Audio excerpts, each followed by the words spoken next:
Hello, my name is Joe, and this is the sixth video in the vlog series talking about my experiences with mental health problems. So, in the last video, we spoke about all about breathing and how breathing can be one of the uh, most anxiety-causing physical processes, but also how it can be, if you work at it, it can be really, really helpful for times of anxiety. In this week, in this episode, they're not weekly. I don't know why I keep saying that. In this episode, um, this was actually a topic suggested um, to me uh, by someone on Twitter whose name is Happy B at Abby Joe Willis.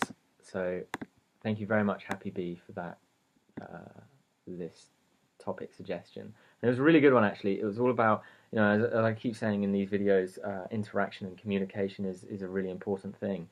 Um, and this topic suggestion was how to talk to or, inform those around you that you are experiencing anxiety or depression. Um, because one of the biggest factors of anxiety and depression and any mental health problem is a feeling of isolation. I had experienced through family and friends, I had encountered mental health problems, not personally, but through family and friends, for quite a few years prior to me experiencing it personally. And as understanding and as thoughtful as I thought I may have been, I could never have contemplated anything like it until I'd experienced it.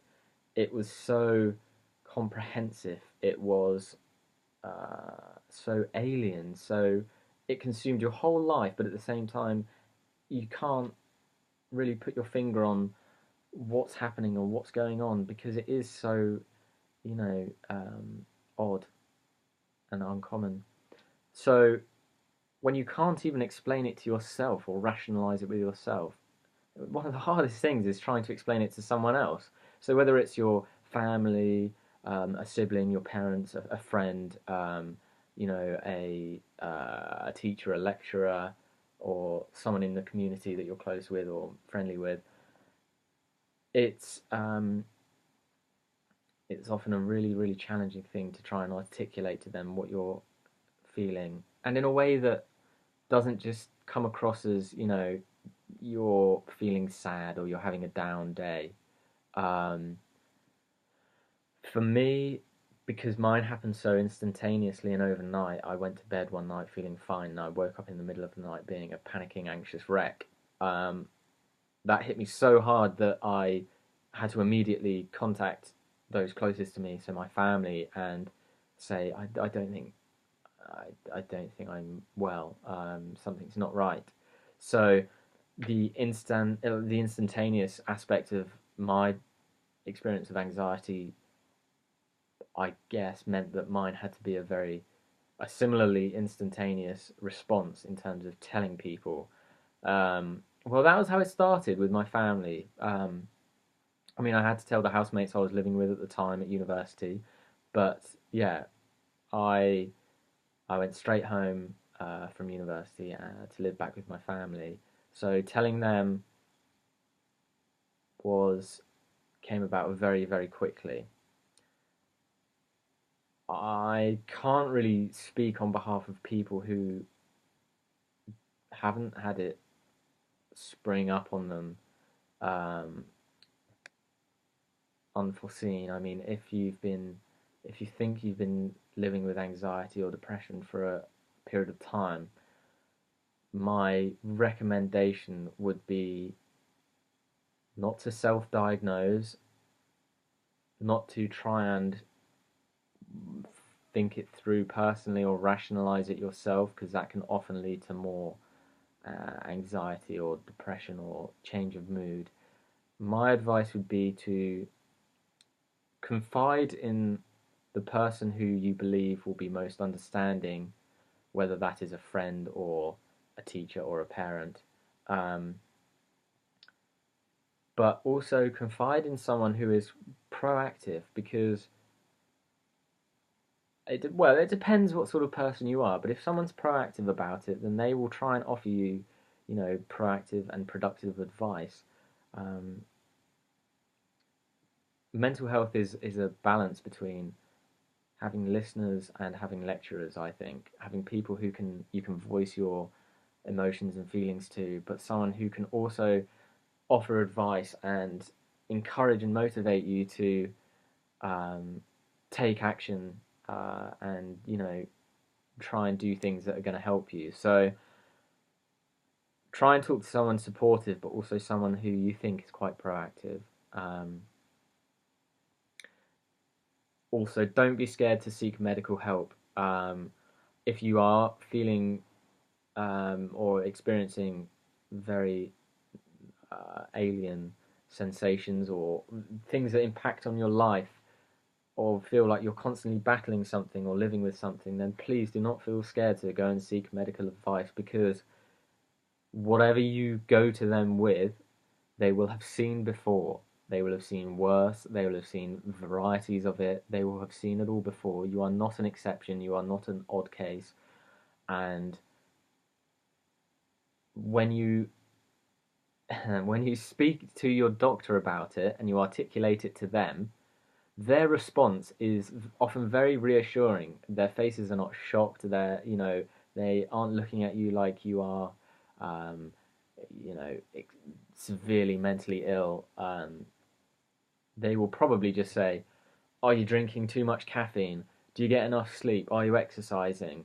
Which shows you that these are very, very common things with very common answers a lot of the time.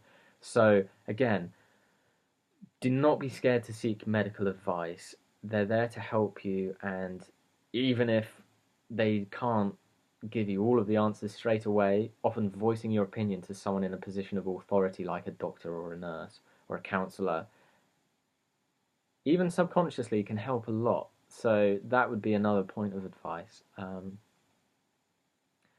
Finally, if you don't know how to tell someone, and if you feel that you're on your own and you are bottling it up, there are ways that you can try and articulate it and think it through that aren't just going around in negative circles in your brain.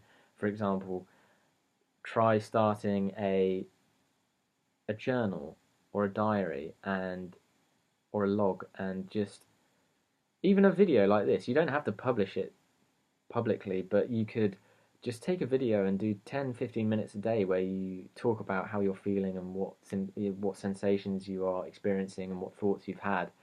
And the more that you begin to talk to yourself about it outside of your head, the more straightforward or rational it might seem, and the more confident you might get about talking to it. Because if you've been living in your head, trying to battle and deal with these horrendous thoughts and emotions and feelings, it's then really hard to take all of that out and put it into words, especially when you're feeling like rubbish, to try and articulate it. So, yeah, having a written diary or a video log that is personal and you can look back on and you can talk to yourself about, that can often sometimes really help if you want to talk to others about it in the future.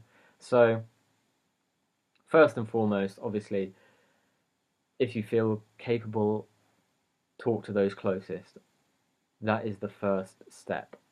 But I would recommend talking to friends who are the most supportive, who are the most proactive, not fearing seeking out medical advice or help, and also taking your thoughts and uninternalizing them, or externalizing them, I should have said, putting them down on paper or recording them so that you can come back to them and you can keep a log of how you're feeling and certain things, so that it makes it easier to articulate it and explain it in future.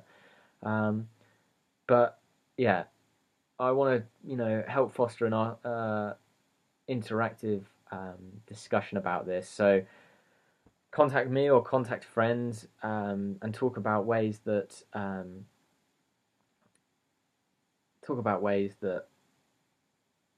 you found it difficult to talk to others, or things that helped when you were going to talk to others. Maybe doing it over the phone, maybe doing it in text, face to face, in a place that is comfortable to you.